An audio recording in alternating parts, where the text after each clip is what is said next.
What's up, everyone? This is Heist coming at you with another Railroads Online gameplay video. This time, something a little different, though. I got invited to come run a train on kAN Gaming's very own server, where I get to run my very own named Heist's baby, Class 70 that he named in honor of me. So we're going to have a good time here. We're joined by kAN Gaming and then also fellow dev Peyton, and he's going to do some track work for kAN, and I'm going to see if I can't run into him while they're trying to do track work. So it'll be a grand old time. Thanks for joining. We're going to use this episode to have Peyton go and fix the line to the iron mine while Heist and I just sit here and watch. Heist is going to actually... No, that's not true. Heist is going to run this train and get some wood for us and bring more wood up to the iron mine while I make sure Peyton's work... Yeah. Can we get characters? Can we? Who's in charge of the characters?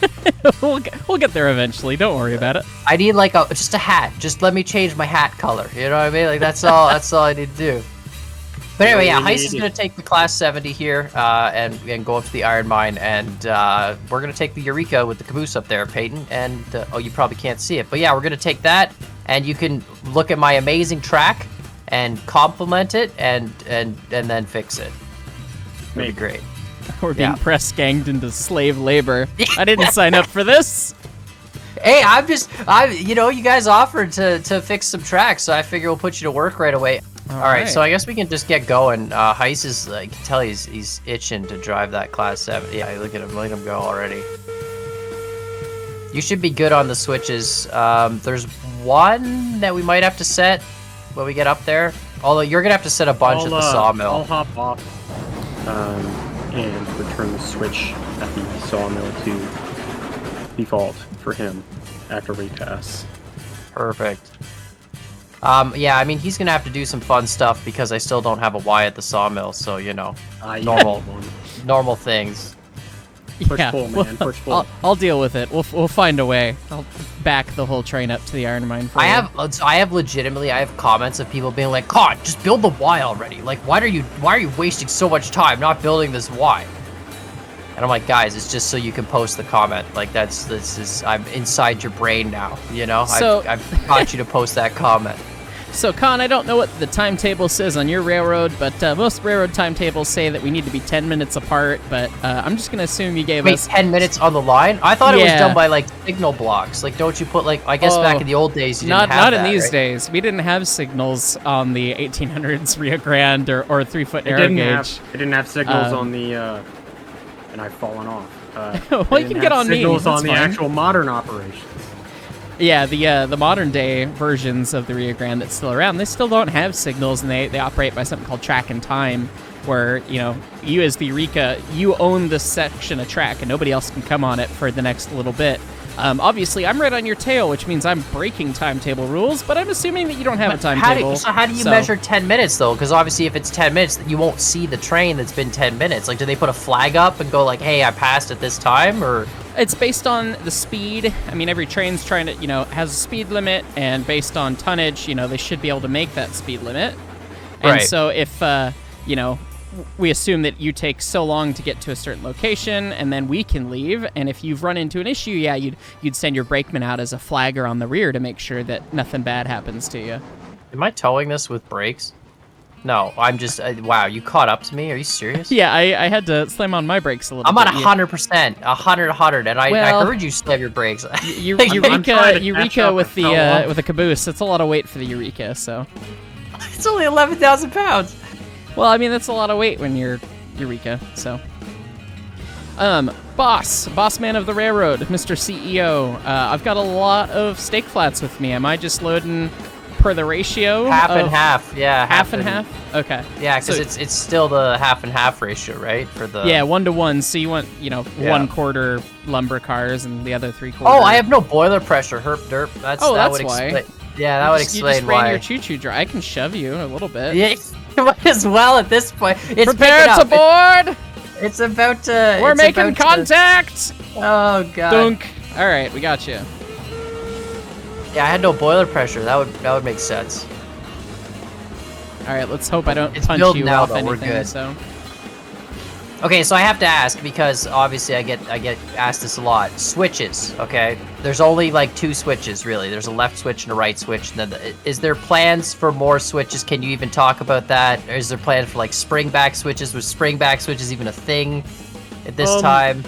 Spring switches on narrow gauge are incredibly uncommon, almost a non-occurrence. East Broad Top had a couple, but only for extremely low speed turnouts. So they would legitimately have a guy get out. Not enough weight to push that back against the spring. Gotcha. So what would they do then? They'd slow down before he switched and have a guy come out and flick the switch, or would they just have people like literally sitting around the railroads with switches and stuff? Some places might have actual switchmen or people who tended a number of switches along the line, but oftentimes you just come to a stop and throw a switch and go through the switch and then stop and then have your rear brakeman or your conductor return that switch to its previous orientation.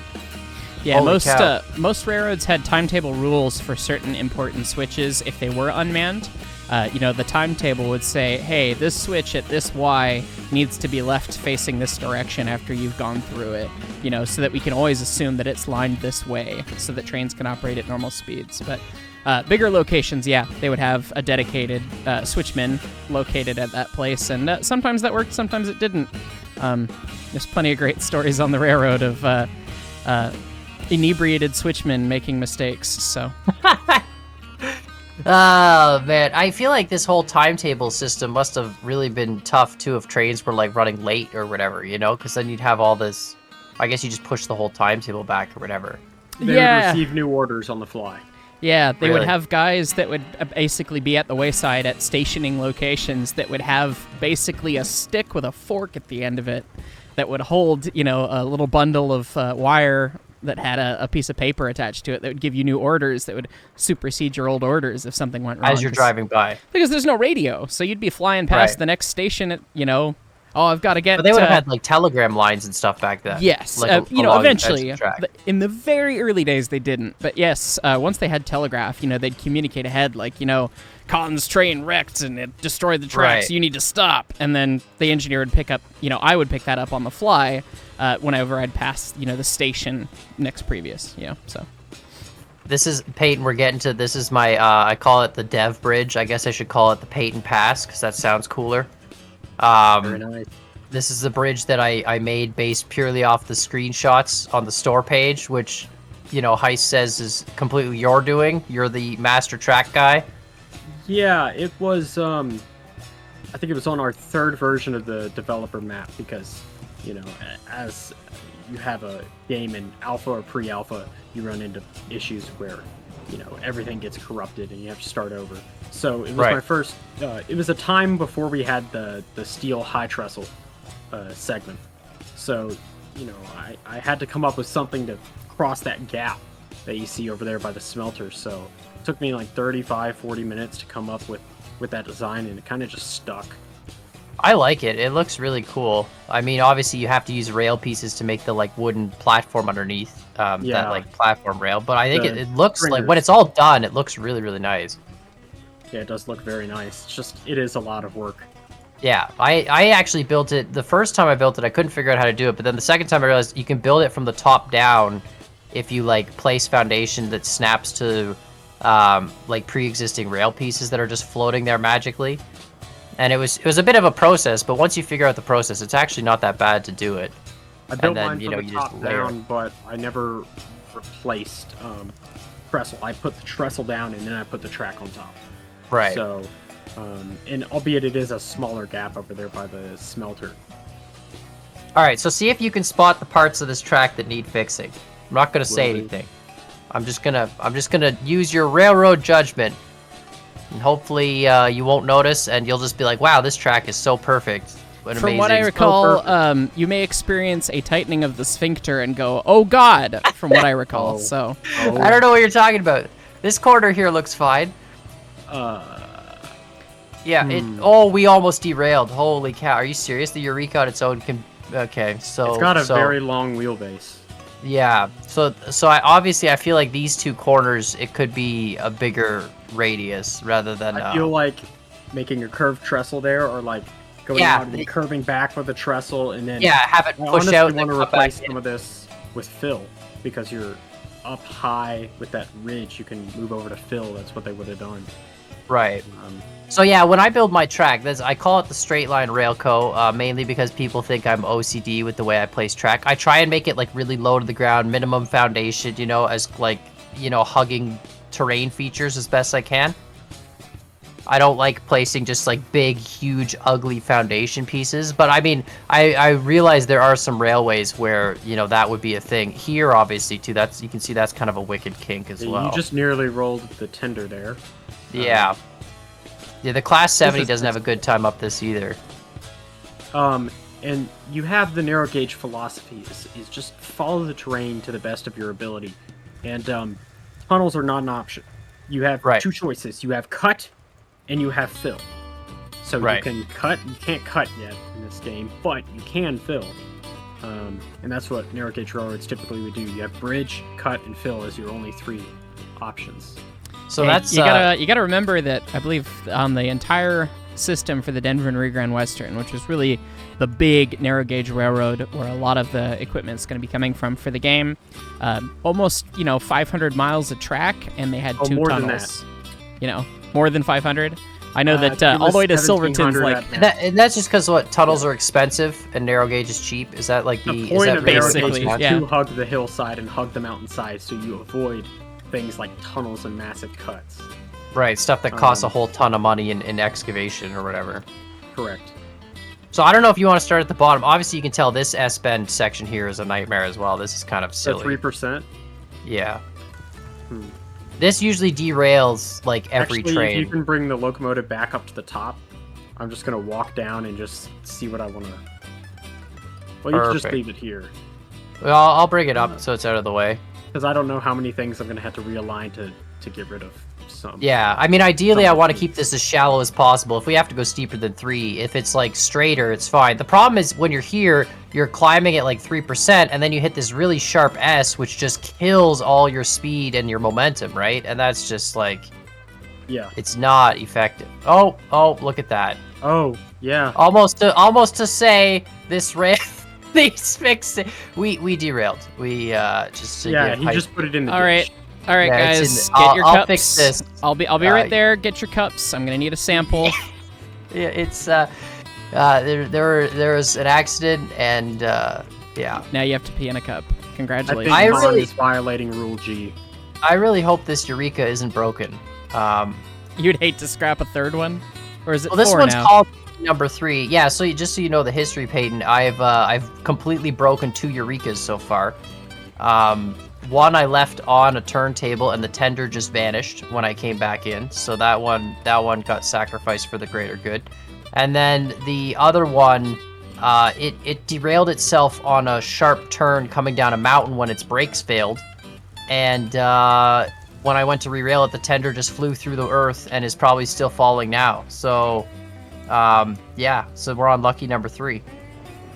Yeah, that's no good. The turntable bug is an interesting one because I think we've squashed it once and now it's returned. It's something to do with the turntables not saving their rotation properly when you exit, in some instances, especially earlier on.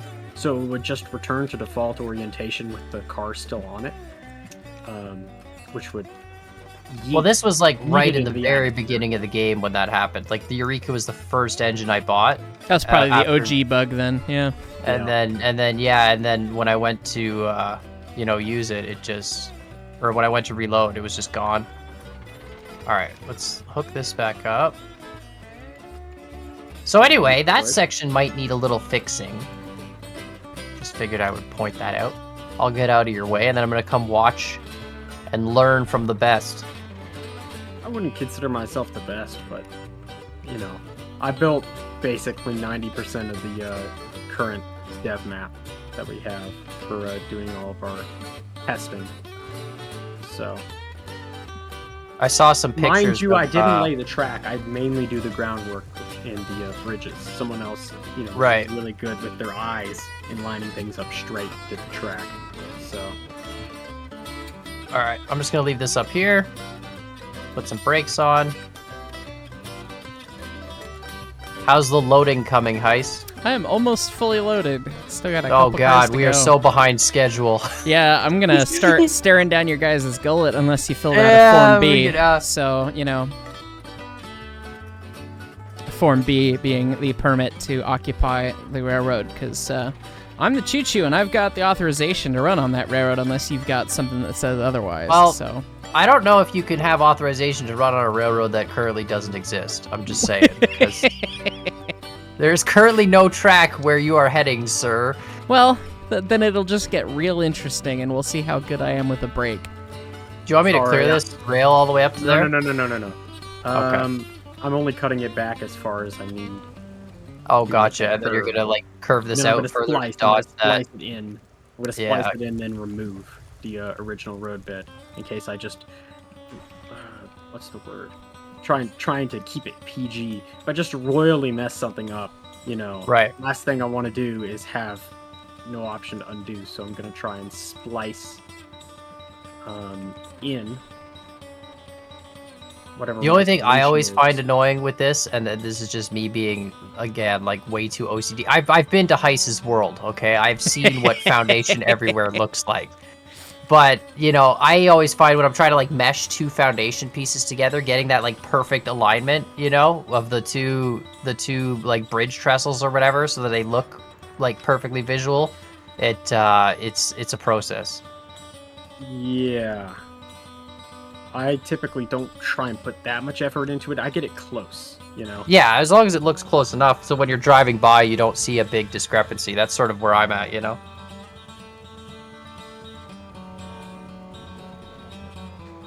So, fun little piece of trivia for those of you that enjoy the soundtrack for the game. You know, gotta flex that a little bit. The slow blues song that's in the game is called Form B in place because when you have track work going on with a Form B, you typically have a slow order and the song is slow. I thought that was a little tongue-in-cheek. You guys might find that a little fun.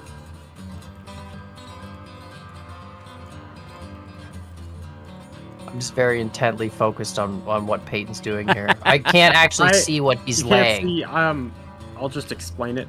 I'm kind of laying it like 6 or 8 degrees. There's some issues at the moment with degrees of curvature and not calculating correctly.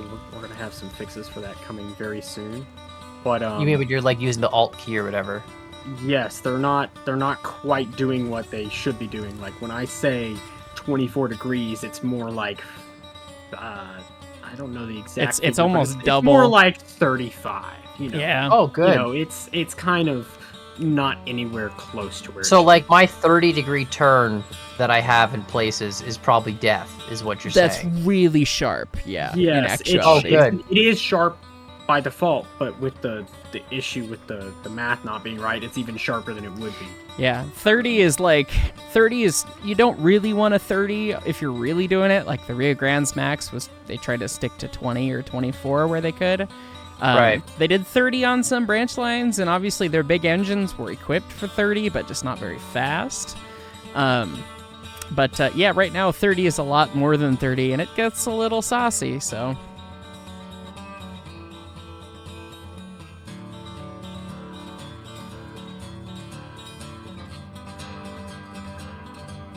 How? I guess I'm gonna have to delete the bridge underneath that bridge, I'll do it in a minute. I'm and then we'll trying have to to replace decide the if this- spline underneath the spline that So- gets deleted. The fun thing about me doing a video It seems like this is bridge that is more than 3%. I can help Con out a little bit here. Yeah, well, I see. I I'm not tried gonna to lay lay the it Y at for 3% him, with like but, the, I'm gonna you know, according hint to that he Heist, should I do might have been something. laying it actually steeper because of whatever. Yeah, some bugs. So, Track Yeah. talking from- on the bridge issue, I actually found that there's a good fix for it that I've talked about in my series, in my playthrough for now until we get updated splines. If you lay the bridge, get all the nodes for the splines placed first, and then you change the grade at the end, it lays just the same as the groundworks do. But if you change Really? the grade beforehand, for whatever reason, it wants to lay like a sinusoid. So you get you're very shallow at the beginning and very steep in the middle, like a sine function. So Yeah. that's the recommendation for now: is place all the segments of the spline, get your last one in position, and then figure out what the grade's got to be to meet the terrain transition you have. And then That's that will make interesting. a consistent grade the whole way across. Yeah, it's bizarre and one of those. How did we even get to for this, people who Bugs? don't know, when you place bridges, if you adjust the grade, it adjusts the whole bridge, not just the current piece you're on, where the foundation is just like the current piece that, you know, goes up or down or whatever. So you can actually tweak your whole bridge after the fact. I never realized that actually would be the fix, though. That's kind of nice. That means I do have some bridges that are perfect, because there are some where I adjusted it after the fact, not knowing that was actually doing anything.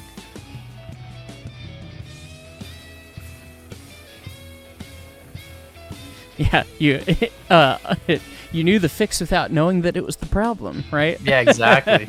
It's always fun when that stuff happens. Oh yeah, no, it just works great. And you know, sometimes like when we're testing stuff, sometimes that's what we run into. It's like, okay, yeah, this is how we tested this, and it works great for us. And then you send updates out to the player base of, you know, a couple thousand people, and then they find all sorts of new inventive ways to break things. So, it must be the most frustrating thing as devs when you're like, I used to do a little bit of programming back in the day when I had a quote unquote real job, and you know, code is always great until you hand it to the user, and then the user breaks it, and you're like, how did you do that? Like, how did you find this wonderful combination of things that just destroys what I thought was perfect? You know? Exactly. Yeah. I'm trying to lay it. I'm leaving gentle kAN a like little hamburger, message but, here by his you know, Y. It's not quite.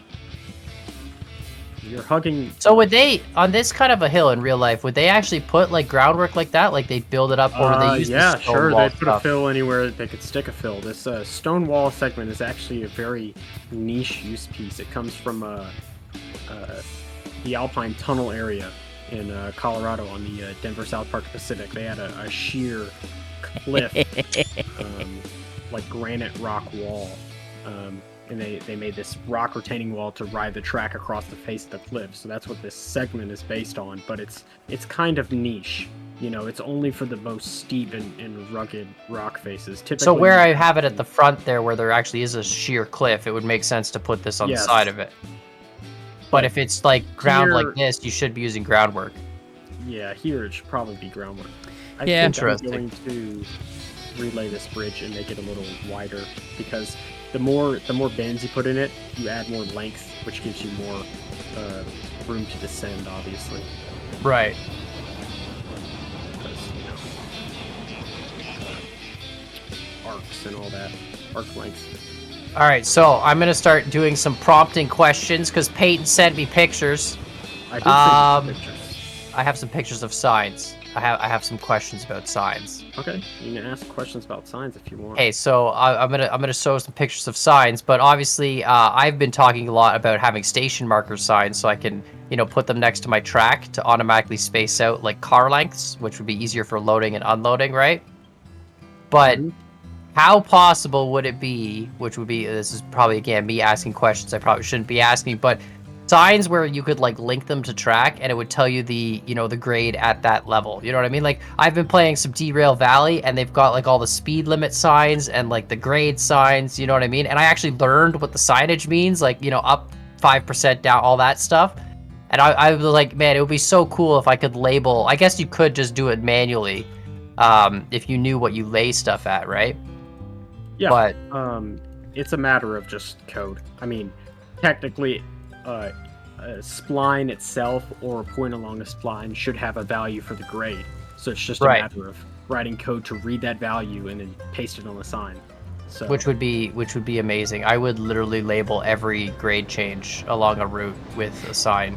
That is a neat idea, and it's certainly cool. I mean, a bit unprototypical, and one of the things that we always walk as the devs of this game, and being as passionate for the trains and the history that we are, you know, you wouldn't have seen something like that on the real railroad because they would have had it in your front pocket as the timetable of this is what the railroad does, and these are where the changes are, and you know, this is what you look out for. So, you know, it's Do always they have one like of those... mile markers or anything on like the track? They would have mileposts, yes. Mileposts and some other signs. I mean, Peyton's going to be the sign expert for sure.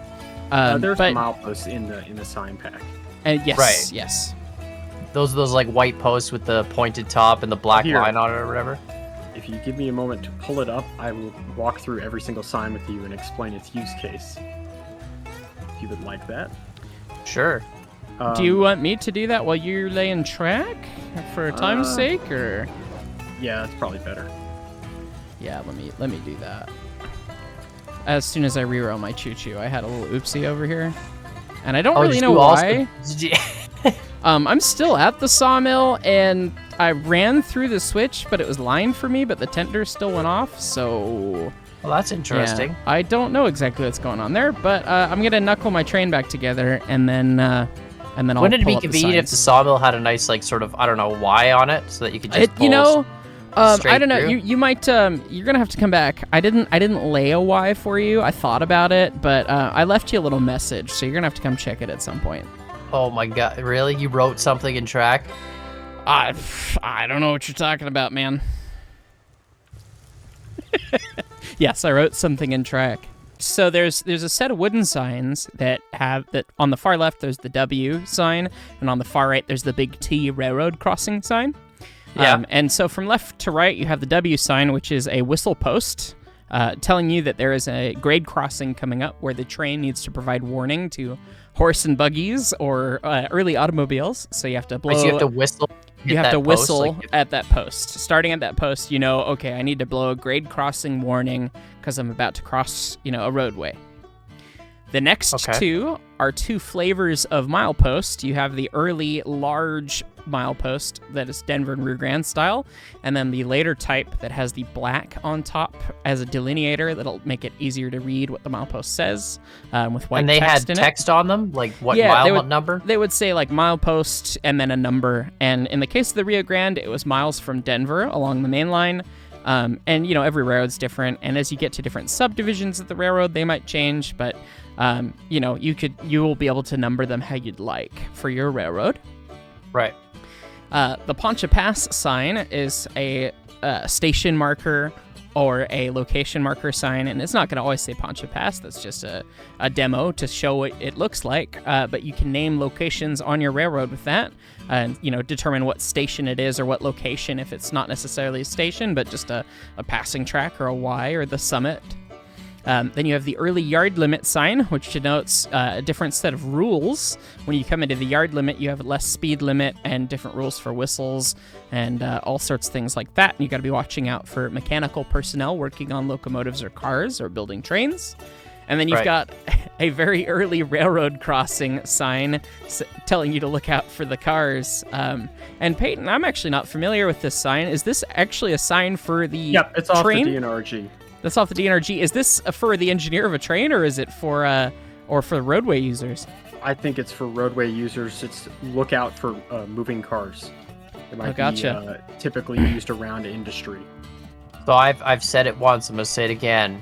Red Dead Redemption horse physics in Railroads Online. Just say it. Talk a lot about horse and buggies. I'm just saying. Well, so if you watched my tech tree video on my channel, Armagon and I talked about the Rio Grande War, the war for the Royal Gorge, where two railroads actually had basically mercenaries go out and had a shootout over who got to lay the railroad through this canyon. So I'm just saying, if we're gonna go down that crazy DLC route, which we're not, by the way, it'd be very fun, but that's way out of scope. The horse physics too. That'd be great. Horse physics, some guns, some bandits take over the railway by force. The first railroad shooter. Yeah, it's gonna be great.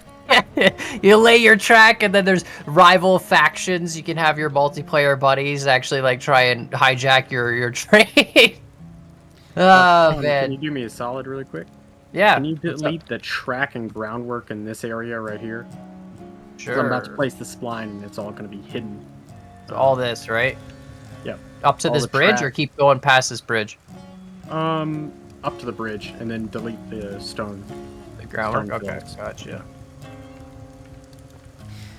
Okay, so the second set of signs that are based on rail, that is the modern set of signs, also based on Rio Grande signage, and Peyton and I got to scope a lot of these out actually together in the field back in August of last year, 2021. We were both down at the Cumbres and Toltec, and we got to go get pictures of these and look at them together, which was a lot of fun. Actually got to meet up in person and make stuff happen. The first one on the left is the more modern milepost sign, and you can see it's just a bent piece of steel that then goes over an old piece of rail. So they would take up the old rail from the railroad as they were upgrading the rail weight for heavier locomotives, and, well, rather than scrap it, which took a lot of effort to pick the rail up and move it and take it to the scrapper for not that much money, they repurposed it into signs and signposts. So that's the first sign.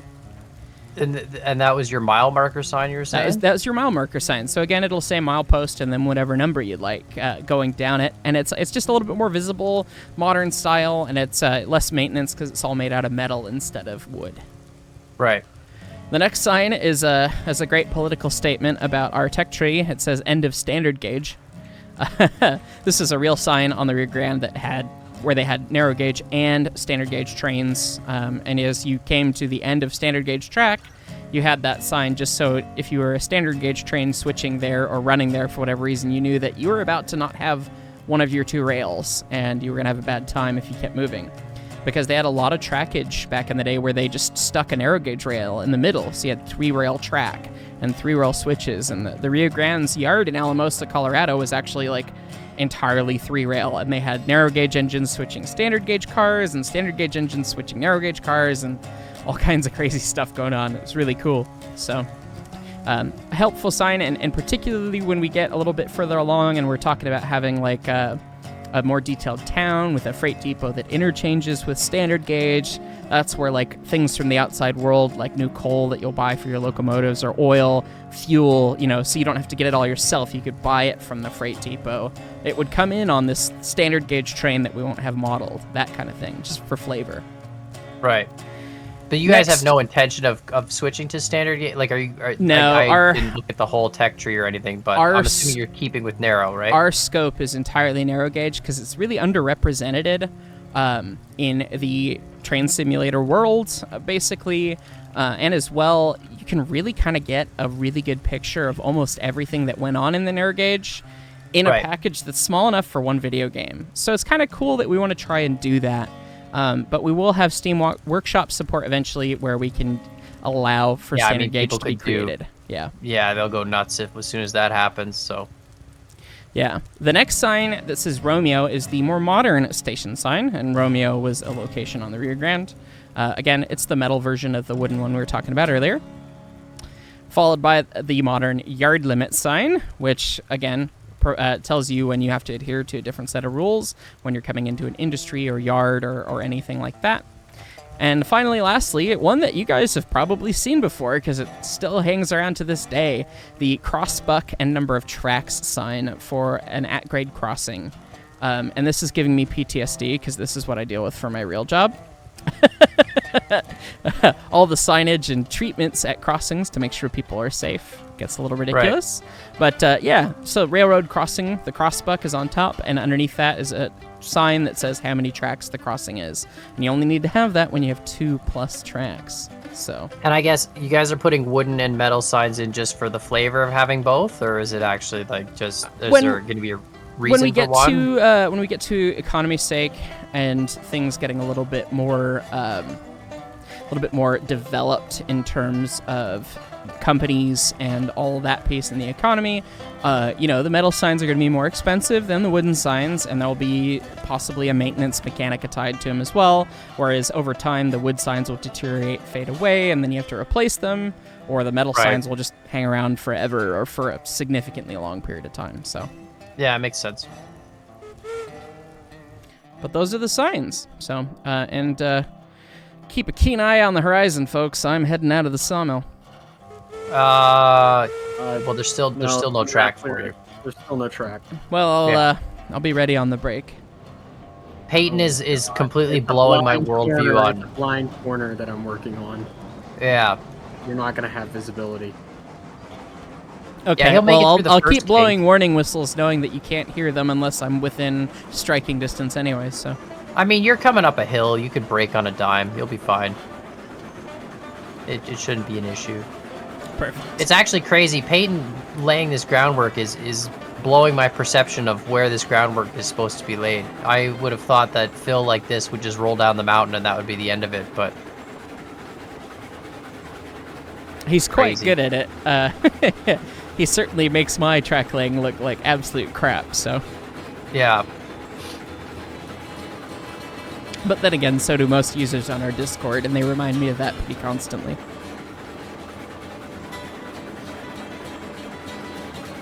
You're not the only one that has to deal with the comments.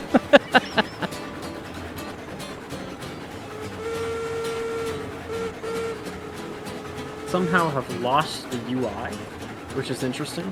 Did you rebind that key, or is yours still X? Mine's still X. Yeah, you're gonna have to get out of whatever menu you're in, press X again, and then it'll come back the next time you start I laying. think it's because I went in third person. Oh, that also could do it. Trying to figure out where I can get the length of track to actually descend.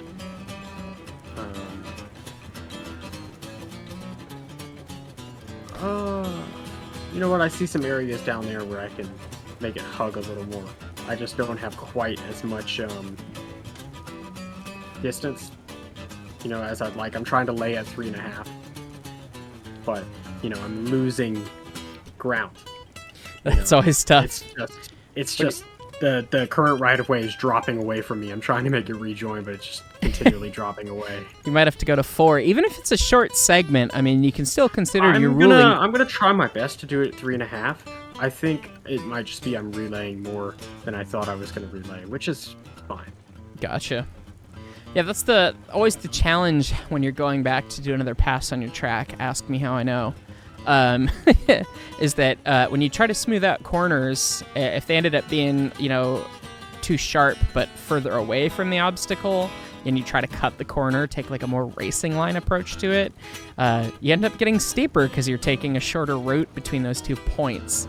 And that's lining up the elevation of a pre-laid track with a new track is could be a challenge. Yep. Yeah.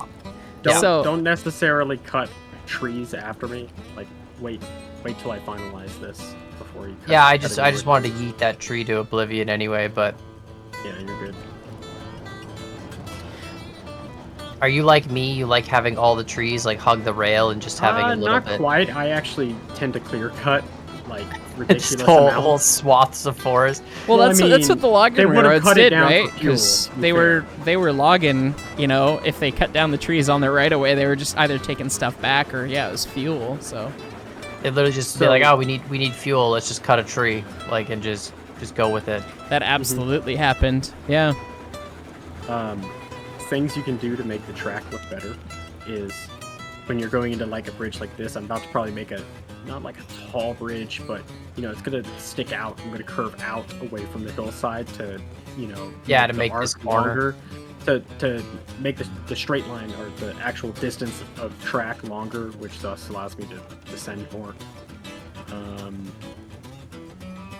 The good thing you can do is approach your bridge with a stone segment, because the bridges don't look super great, because they don't have abutments yet. They don't look amazing going directly into groundwork like the fill material, but the stone wall looks like a better transition to a bridge than wood touching dirt.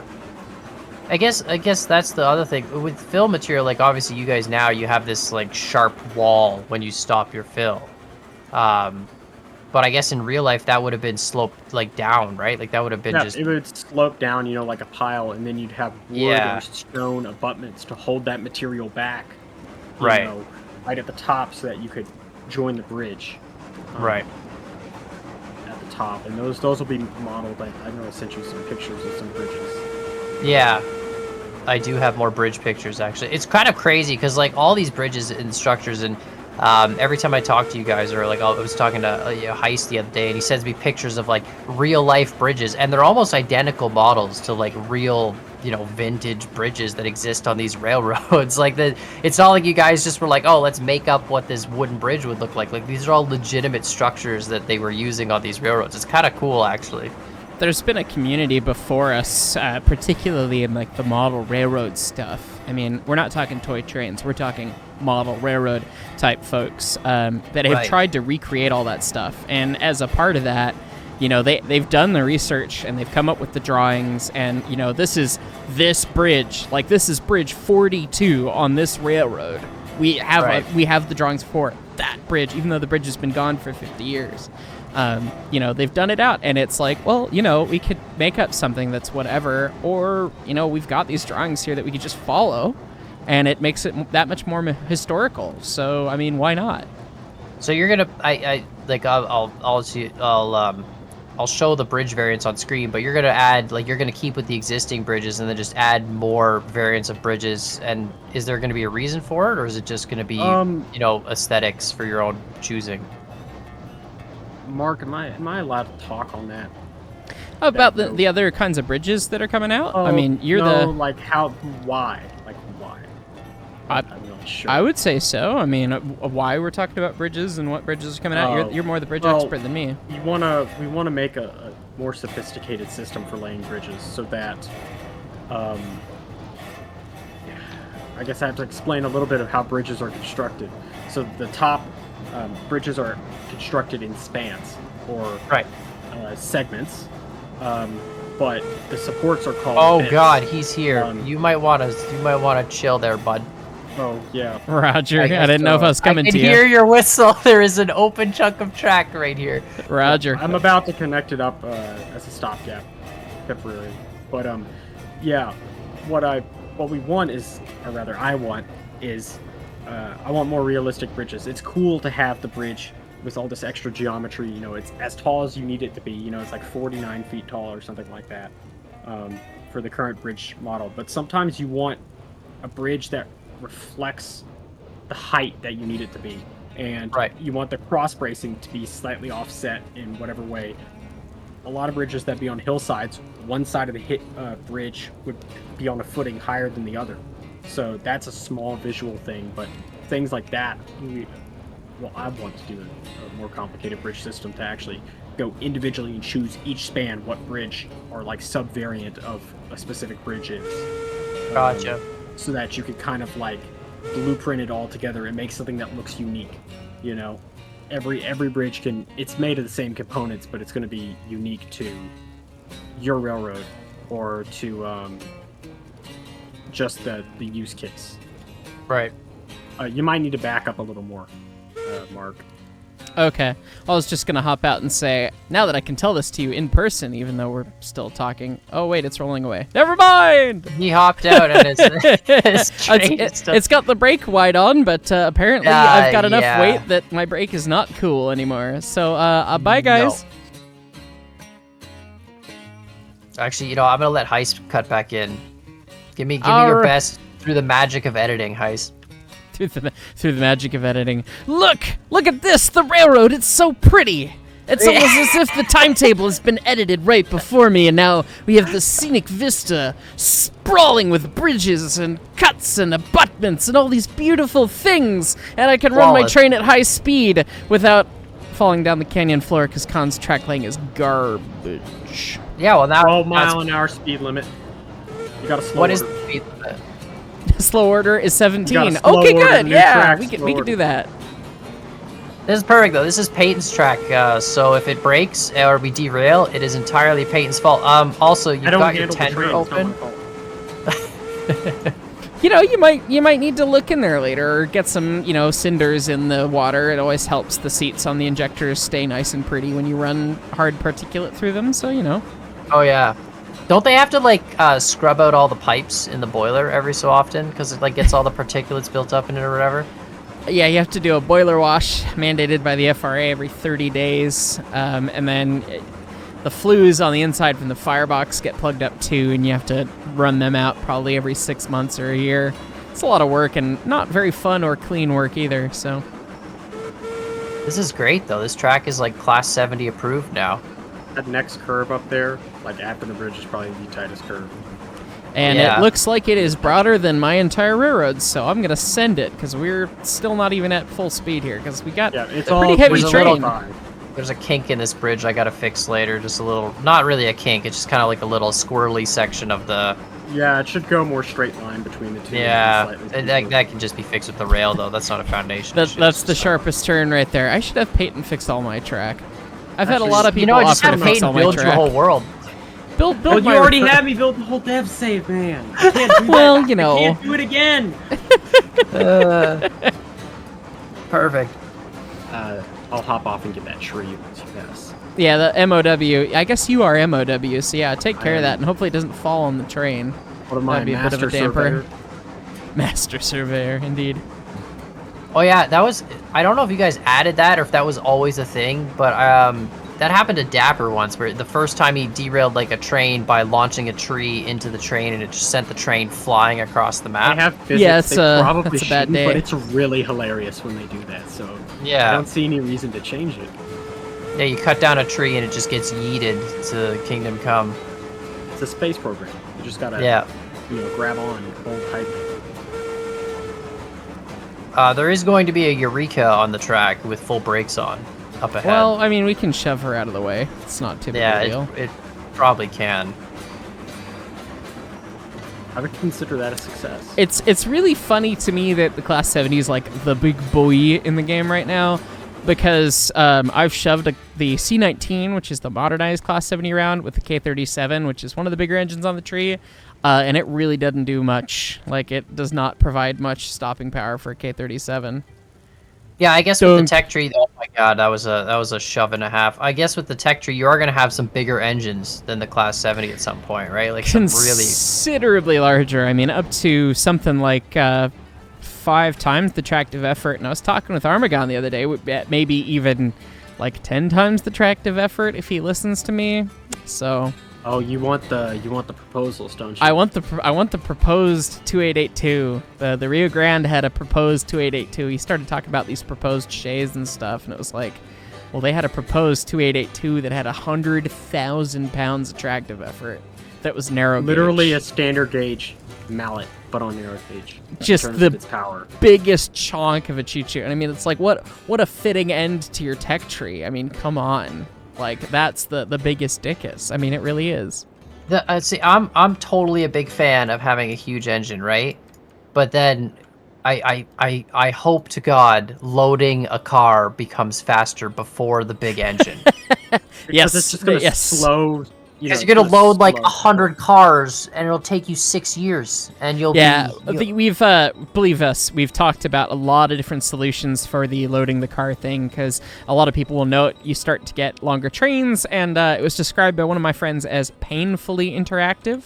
And it's not even stuff that the train crew would really do. You would just show up and the train would be loaded, or the industry would load it. So right, we're talking about pick up your load and We're talking about queuing loading or upgraded cranes that can load multiples at once. You know, different stuff like that, or faster cranes. There's a number of different solutions, but they're all in the works and coming down the pipeline eventually, so stay tuned. I'm just getting this out of the way so that when I unload, I guess I should go unload. That would help. Yeah, I was going to say, I'm not no one's working in your for company. the man right now. They're all, I mean, I just did slave labor for you. I was free train crew, so I mean. Yeah, you didn't even bring the right load anyway. Like, well, what is this? Well, you know, okay, I brought the old load, which I didn't realize changed, which explains a lot on my own save why the numbers weren't adding up. So, but to be fair, I was trying to run a Eureka, and I built a 4% railroad, and lumber cars are scary on 4% grades. So. I can't believe it. It brings the wrong load. Brings wrong load. Unbelievable. Surprised Pikachu face. Yeah. What a guy. Well, you'll fix it, and you can just, talk smack about me in your next episode. Yeah, no, it's perfect. Look at this. You got 160 out of 290, so you're going to have a fair amount of iron ore and I here just once did we a unload run of this. 50 in my last episode with, I actually ran a... That's right. Oh, Yeah, back up. Oh, no. Wait, that one might have gone in. Did it go? I was realizing I was trying to grab the brake, and I was grabbing the wrong thing, so... It doesn't really matter even if it didn't, because we have an excess of beams when you go back half a car. What? I don't know what you're talking about. You've got storage for these. Yeah, no, that's true. The storage has been increased, which is good. All right, here we go. Yeah, I saw the Gravity Train episode. I was wondering what you did with the Heisler. I was gonna say. I ran back and got it afterwards. Thanks for asking. it's like I didn't know what else to do. I was like, I'm not gonna let it free float. It'll probably just end up derailed somewhere. So I just ran all the way back up and had to pick it up, and then grabbed my trades and brought them back to the freight depot. I spawned into the world, spawning in at your freight depot, and I thought you were just being this gracious, thinking of me host, right? That you left me a heistler because I'm heist at the iron mine because that's where I spawned in. But no, you just okay, I see. Yeah, no, it was an adventure. That's great. But that's that. I guess there's only one last thing to talk about because Peyton did send me one other picture, and we were talking about it just now. The mega iron ore car, like this mega car that you sent. Oh, the 30-foot high side gondola. Yeah. Blessed be the gun. Blessed be the gone. So that thing's just a regular car, but twice as long or something, and holds a bajillion iron, or well, what? so our current stock is like 24 foot, right, Peyton? Yeah, 23.7, something 23, like that. So, short. So, I mean, you're getting another 7 foot, or, a little bit over 2 meters for those of us that like the sane unit of measurement. Right. So you're getting about a 30-foot long car, and I don't know what the capacity is. What's the capacity on those high sides? I think it's around 750 cubic feet, maybe. 750 Well, we'll figure out exactly what it means in terms of in-game cargo.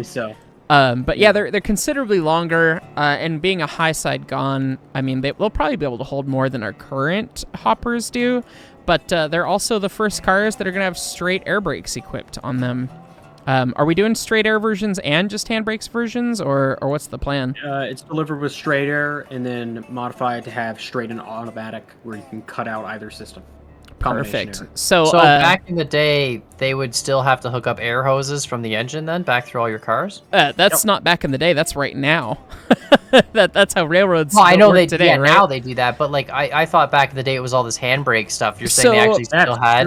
Super early. Yeah, right. so what we have in game right now is just handbrakes and, no air brakes, other than on some of the engines you have the air brake that is just a straight air independent brake is what they call it for the locomotive, and sometimes locomotive and tender. So you use air pressure to put the brake shoes on, and if you have pressure, good, you get brakes. If you don't have pressure, you're going down the canyon the wrong way up again. Which is actually kind of opposite of what it is today, because now you need pressure to release the brakes, and without pressure, it clamps the brake. It's a little bit more nuanced than that. It's not the same as like semi-truck brakes where there's like a spring and stuff, and we get in more nerdy detail on that in other videos we've done.